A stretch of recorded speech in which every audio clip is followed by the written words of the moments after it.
Hello children, welcome to my channel biology with Deepti Jain. तो आज हम डिस्कस करेंगे इम्प्रूवमेंट इन फूड रिसोर्सेज में नेक्स्ट टॉपिक। लास्ट वीडियो में हमने क्रॉप प्रोडक्शन मैनेजमेंट स्टार्ट करा था, तो उसमें हमने न्यूट्रिएंट मैनेजमेंट पढ़ा था। तो आज हम पढ़ेंगे इरिगेशन सिस्टम।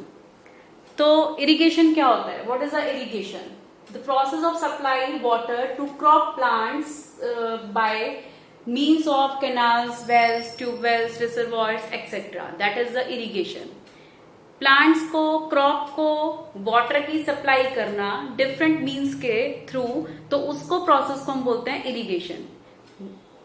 वैसे जो है हमारी जो क्रॉप्स होती हैं वो अपनी ग्रोथ के लिए वाटर पे डिपेंड होती हैं, और मेन वाटर का जो सोर्स होता है वो क्या होता है? Rain water.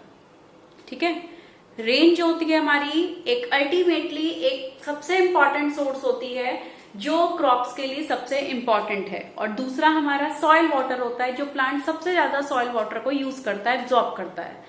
लेकिन हमको सॉइल के अंदर भी वाटर देने के लिए हमें क्या रिक्वायरमेंट होती है? इरिगेशन। क्योंकि जो रेनिंग पैटर्न है वो अब क्या हो चुका है, बहुत चेंजेस आ चुके हैं। एक अनइक्वल पैटर्न या अनडिस्ट्रीब्यूटेड पैटर्न हो चुका है, जिसकी वजह से अनइक्वल पैटर्न की वजह से जो रेन फॉलिंग है वो कहीं पर कम, कहीं पर ज्यादा या अनइवन होने लग गई है। किसी भी कोई मतलब मौसम पर्टिकुलर नहीं होता है, तो जिसकी वजह से प्लांट्स को इरिगेशन की रिक्वायरमेंट होती ही होती है। अगर रेनी सीजन में रेन आ रही है तो नो प्रॉब्लम, लेकिन दूसरे सीजन्स में जब बारिश नहीं होती है, रेन नहीं होती है, तो उन सीजन में प्लांट्स को वाटर प्रोवाइड करना जरूरी होता है। तो उस वाटर प्रोवाइडिंग प्रोसेस को हम बोलते हैं इरिगेशन। तो इरिगेशन के एडवांटेजेस क्या क्या हैं? फर्स्टली क्या करता है irrigation? To supply essential elements. Essential elements mainly oxygen and hydrogen. Sorry, मैंने कार्बन लिखा है यहाँ, ऑक्सीजन एंड हाइड्रोजन। तो जो फ्रेश वाटर होता है, फ्रेश वाटर से मेनली जो क्रॉप्स को ऑक्सीजन और हाइड्रोजन जो सोर्स होता है वो क्या होता है? उसका वाटर। ऑक्सीजन वैसे एयर से भी मिल जाती है, लेकिन प्लांट जो है वो वाटर से भी ऑक्सीजन को क्या कर सकते हैं? एब्जॉर्ब कर सकते हैं। तो वाटर के थ्रू उनको क्या मिल रहा है? इसेंशियल एलिमेंट्स मिल रहा है। कौन सा? ऑक्सीजन और हाइड्रोजन। नेक्स्ट हमारा जो इसमें एडवांटेज है, to provide moisture for the germination of seeds.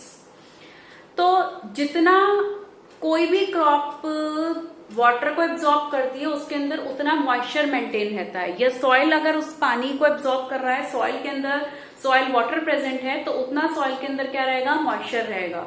और कोई भी सीड को जर्मिनेट करने के लिए उसके लिए इंपॉर्टेंट फैक्टर है मॉइस्चर।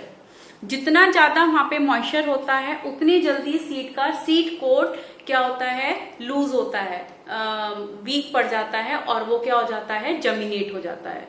तो जर्मिनेशन ऑफ सीड के लिए इरिगेशन इरिगेशन क्या करता है? मॉइस्चर प्रोवाइड कराता है। थर्ड, इसमें जो रूट्स होती हैं, रूट्स की ग्रोथ और इलॉन्गेशन के लिए क्या चाहिए? इरिगेशन। क्योंकि रूट्स जो होती हैं अगर वो ग्रोथ नहीं करेंगी, इलॉन्गेट नहीं होंगी, तो सॉइल के अंदर से जो न्यूट्रिएंट हैं, एलिमेंट्स हैं या वाटर है, उनको कौन एब्जॉर्ब करता है? रूट्स करती हैं। अगर वो इलॉन्गेट नहीं होंगी, वो ग्रोथ नहीं करेंगी, तो वो रूट्स क्या नहीं कर सकती? उस वाटर को, उस न्यूट्रिएंट को, उन एलिमेंट्स को एब्जॉर्ब नहीं कर सकती, जिससे कि प्लांट की ग्रोथ भी क्या हो जाएगी? रुक जाएगी। तो इसलिए रूट्स की ग्रोथ के लिए इरिगेशन सबसे इंपॉर्टेंट है। नेक्स्ट पॉइंट हम क्या लेते हैं इसमें? Essential for the absorption of nutrient element. Nutrient element जो रूट्स के थ्रू एब्जॉर्ब होती हैं प्लांट्स के लिए, तो वो भी वाटर के ही थ्रू होती हैं। क्योंकि जब रूट्स वाटर को एब्जॉर्ब करती है तो उन वाटर के साथ साथ वो न्यूट्रिएंट भी साथ में अवेलेबल हो जाते हैं। ठीक है, वो भी उनके साथ साथ एब्जॉर्ब हो जाते हैं। तो उस चीज के लिए यहाँ पे हमारे पास क्या होना चाहिए? इरिगेशन होना चाहिए, है ना। वाटर की सप्लाई होनी चाहिए। जितना सॉइल वाटर से रिचनेस होगी, मॉइस्चर से रिचनेस होगी, उतनी ज्यादा प्लांट की ग्रोथ उतनी अच्छी होती है। ठीक है, अब हम यहाँ पे देखते हैं कि जो इरिगेशन होता है, इरिगेशन को कौन से फैक्टर कंट्रोल करते हैं?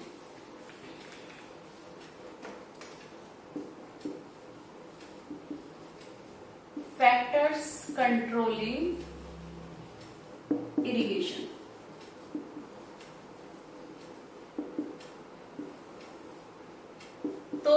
दो फैक्टर्स हैं, एक तो क्रॉप की नेचर पे बेस्ड होता है और दूसरा बेस्ड होता है सॉइल की नेचर पर। ठीक है, तो फर्स्ट हम क्या लेंगे इसमें, irrigation depend on the nature of the crop plant, based on the nature of crop plants. Second हम लेंगे इसमें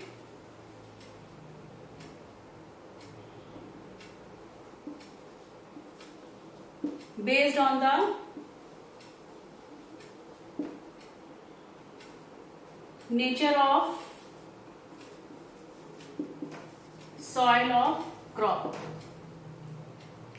ठीक है, दो पॉइंट्स हमने यहां पे लिए, जो क्रॉप फील्ड की सॉइल है, दूसरा हमने लिया क्रॉप प्लांट्स।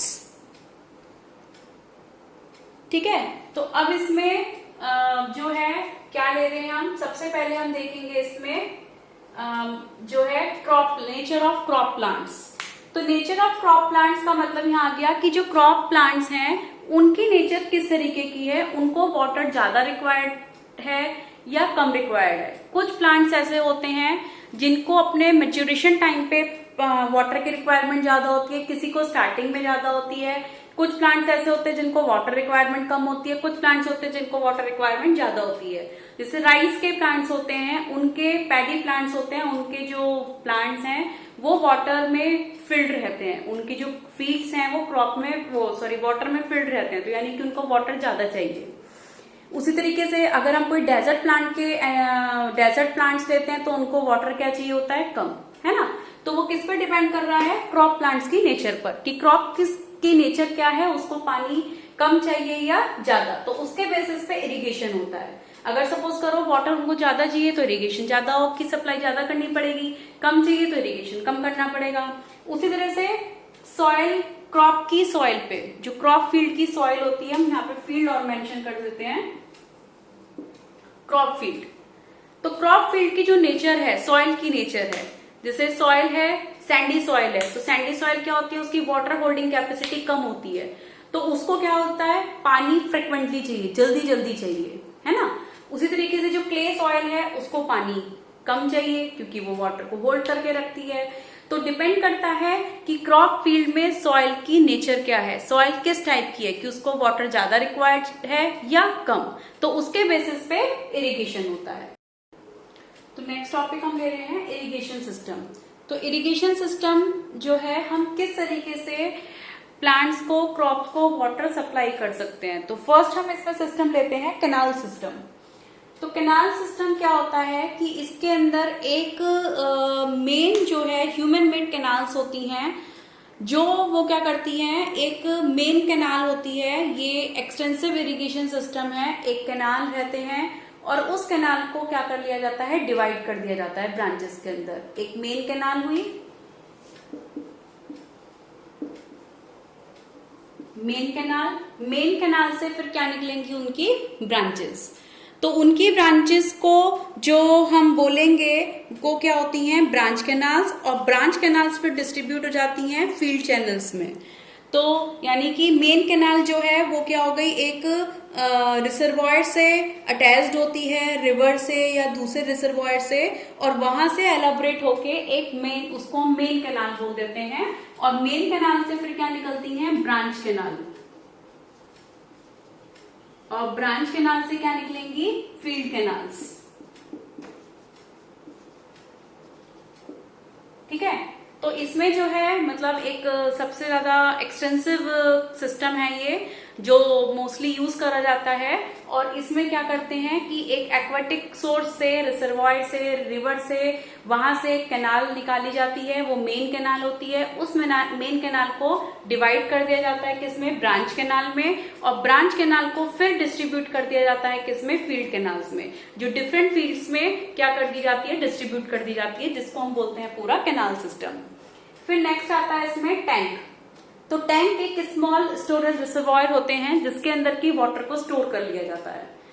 कहीं पर भी जहाँ पे वाटर की स्कैरेसिटी होती है, वाटर कम रहता है, रेन फॉलिंग कम होती है, तो वहां उस एरिया में क्या करा जाता है, टैंक होते हैं, उन टैंक्स में वाटर को स्टोर कर लिया जाता है, जिसलिए हम उसको बोल रहे हैं स्टोरेज रिजर्वॉयर। तो वहां से उसको फिर वाटर को सप्लाई कर दिया जाता है, उनको हम बोलते हैं टैंक। फिर आते हैं वेल। तो वेल सबसे ज्यादा इंपॉर्टेंट है, और इसमें दो टाइप के वेल हैं, डग वेल और ट्यूब वेल, दोनों में डिफरेंस आता है। ठीक है, 1 नंबर में या 2 नंबर में इसमें डिफरेंस आता है, और इरिगेशन की डेफिनेशन आ जाती है, इरिगेशन के एडवांटेजेस आ जाते हैं। तो इम्पॉर्टेंट टॉपिक है ये, और इसमें डग वेल और ट्यूब वेल जो है ये इंपॉर्टेंट है। वेल जो है एक ग्राउंड वाटर हो गया, सोर्स जो है इसका ग्राउंड वाटर है, जो ग्राउंड वाटर को आगे फील्ड्स में, क्रॉप्स में सप्लाई करा जाता है। तो इसमें जो डग वेल है और ट्यूब वेल है, डग वेल जो होते हैं इसमें जो वाटर कलेक्ट होता है वो कैसा रहता है, बियरिंग स्ट्रेटा। बियरिंग स्ट्रेटा मतलब कि जिसके अंदर स्ट्रेटा लेवल है बिलो द ग्राउंड लेवल। ठीक है, इसमें क्या रहेगा, बियरिंग स्ट्रेटा, और ये रहता है बिलो द ग्राउंड लेवल।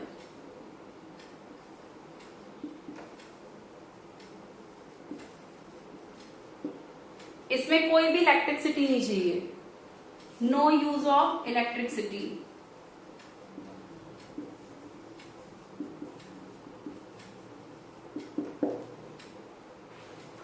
तो 3 पॉइंट्स लिए हमने इसमें डग वेल में।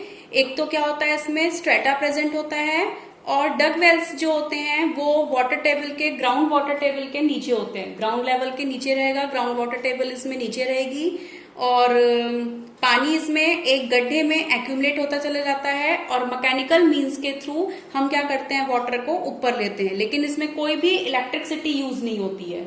ठीक है, आप यहाँ पे बिलो द ग्राउंड लेवल लिखा है मैंने, यहाँ पर below the ground water table भी कर सकते हो। और इसी तरह से जो ट्यूब वेल जो है ये कैसा रहेगा, इसमें डीपर स्ट्रेटा रहेगा, और इसमें वाटर जो है वो इलेक्ट्रिसिटी के थ्रू, पंप्स के थ्रू सप्लाई करा जाता है, और इसमें जो वाटर टेबल होगी वो उसके नीचे रहेगी, है ना। इसमें क्या रहेगा, एक तो यूज हो रहा है, यूज ऑफ इलेक्ट्रिसिटी। ठीक है, और हमने क्या लिया इसमें, जो उसमें ट्यूब डग वेल में क्या था, बियरिंग स्ट्रेटा, इसमें कैसे हो जाएंगे, डीपर स्ट्रेटा।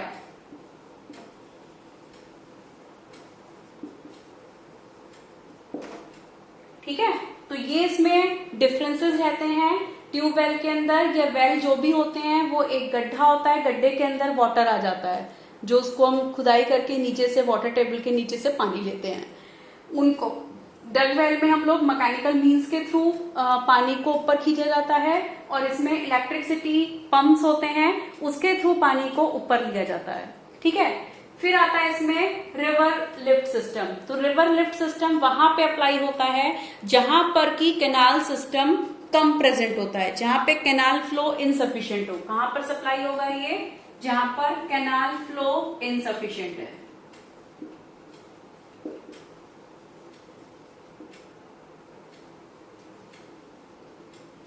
ठीक है, कैनाल फ्लो क्या है, यहाँ पर इनसफिशिएंट है, तो वहां पे क्या आता है, रिवर लिफ्ट सिस्टम। तो रिवर लिफ्ट सिस्टम में यहाँ पे जो वाटर सप्लाई जिन एरियाज में इरेगुलर होती है और इनसफिशिएंट है, तो वहां पे डायरेक्टली रिवर से क्या कर दिया जाता है, वाटर को प्रोवाइड करा जाता है, तो उस सिस्टम को बोलते हैं रिवर लिफ्ट सिस्टम। एक सबसे मोस्ट इंपॉर्टेंट सिस्टम है यहाँ पर, ये मैं ऊपर से रब कर रही हूं, drip irrigation and sprinkler irrigation. ठीक है, 2 सिस्टम है यहाँ पे हमारे पे, ड्रिप इरिगेशन और स्प्रिंकलर सिस्टम।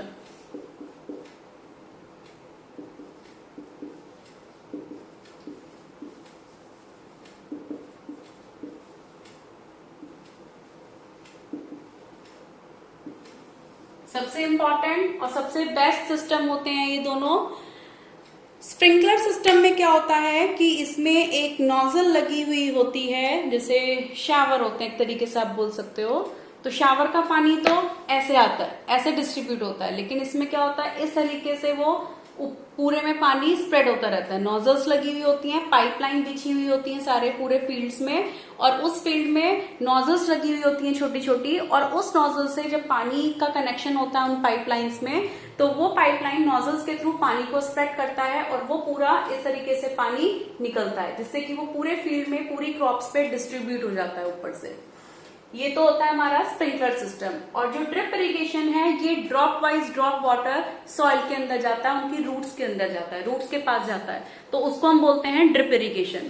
तो ये ड्रिप इरिगेशन बहुत थोड़ा स्लो प्रोसेस है, लेकिन सबसे बेस्ट प्रोसेस है, क्योंकि इसका वाटर डायरेक्टली कहाँ जाता है, सॉइल के अंदर, जो प्लांट्स को डायरेक्टली अवेलेबल होता है। अगर स्प्रिंकलर सिस्टम में भी वाटर है तो वो क्या हो रहा है, ऊपर से जा रहा है नीचे, है ना, तो वो पहले प्लांट्स पे आ रहा है ऊपर, फिर सॉइल के पास जा रहा है, तो वो वाटर सॉइल को डायरेक्टली नहीं मिल रहा है। लेकिन जो ड्रिप इरिगेशन होता है उसके थ्रू वाटर डायरेक्टली सॉइल को अवेलेबल होता है।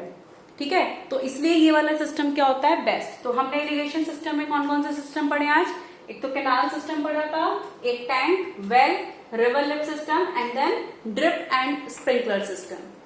तो आज के लिए इतना। कोई भी आपको क्वेरी है तो आप कमेंट बॉक्स में मेंशन करिएगा, या कोई और टॉपिक आप पढ़ना चाहते हैं तो वो भी प्लीज आप कमेंट बॉक्स में मेंशन करिए, मैं आपको वो प्रोवाइड कराऊंगी। Thank you.